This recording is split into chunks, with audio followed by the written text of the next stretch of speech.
કેશોદના રંગપુર ગામે સંત શિરોમણી રામપુરી બાપુએ દેહ છોડતા ભક્તો શોકતુર બન્યા છે। સનાતન ધર્મની ધજા સંતો મહંતોના તપ અને ત્યાગથી ફરકે છે એવા જ સંત શિરોમણી રામપુરી બાપુ ઉજ્જૈન સ્થિત કિશનપુરી બાપુ પાસેથી દીક્ષા મેળવી ગુરુ ધારણ કરી ફરતા કેશોદ તાલુકાના રંગપુર ગામે અનસુયા આશ્રમ ખાતે છેલ્લા 40 વર્ષથી તપોભૂમિ બનાવી તપ કરી રહ્યા છે। કેશોદના રંગપુર અનસુયા આશ્રમના અવધૂત શ્રી રામપુરી બાપુ નિવારણ થતા સેવક સમુદાય અને આજુબાજુના ગ્રામ્ય વિસ્તારોમાં ઘેરા શોકની લાગણી સર્જાય છે। રંગપુર કલાબાડ રોડ પરથી અનસુયા આશ્રમમાં વર્ષો સુધી ગૌ સેવાનો ભેખ લઈ રામપુરી બાપુએ અલખનો આધારની ધૂણી ધખાવી ભજન કરેલું, વર્ષો સુધી મૌન રહી અનાજનું ભોજન લીધું ન હતું, ખૂબ જ સાદું જીવન જીવવાની સાથે શાહી મિજાજ અને ધાર્મિક સિદ્ધાંતમાં કોઈ બાંધછોડ કથા નહીં। એમના કડક નિયમોનું પાલન કરી શકો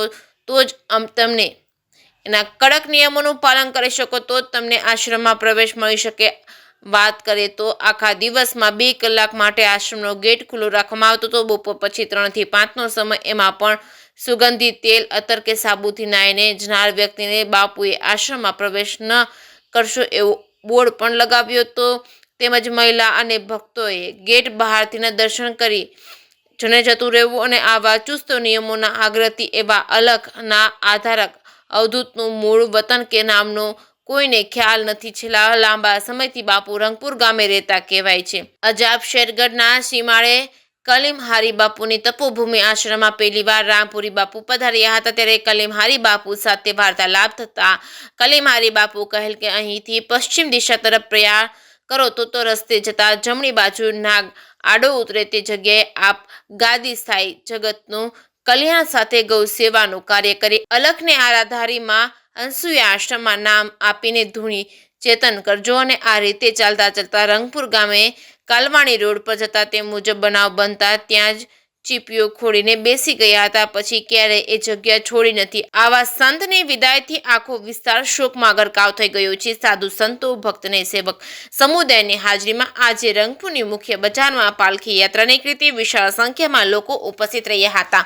અને અનસુયા આશ્રમ ખાતે સમાધિ આપવામાં આવી હતી। ધૂન, ભજન, કીર્તન સાથે લોકોએ પુષ્પાંજલિ અર્પી હતી। અનસુયા આશ્રમના સંત શિરોમણી રામપુરી બાપુની કૃપા દ્રષ્ટિથી સંખ્યાબંધ લોકોના દુઃખ દર્દ દૂર થયા છે। પ્રતિષ્ઠાની જાગ જોમાળથી દૂર રહીને હરિભજન કરતા હતા। જે કેસની ગુજરાતી સાથે રાજુ પંડ્યા, કેશોદ। બોલો રામપુરી બાપુની જય, બોલો રામપુરી બાપુની જય, ગિરનારી મહારાજની જય। આજ રોજ કેશોદ તાલુકાના રંગપુર ગામે અનસુયા આશ્રમના સંત શ્રી રામપુરીજી બાપુ રાત્રે 1 વાગ્યાની આસપાસ પોતાનું દેહ પંચમહાભૂતમાં વિલીન થઈ અને પોતે રામમય થઈ ગયા છે।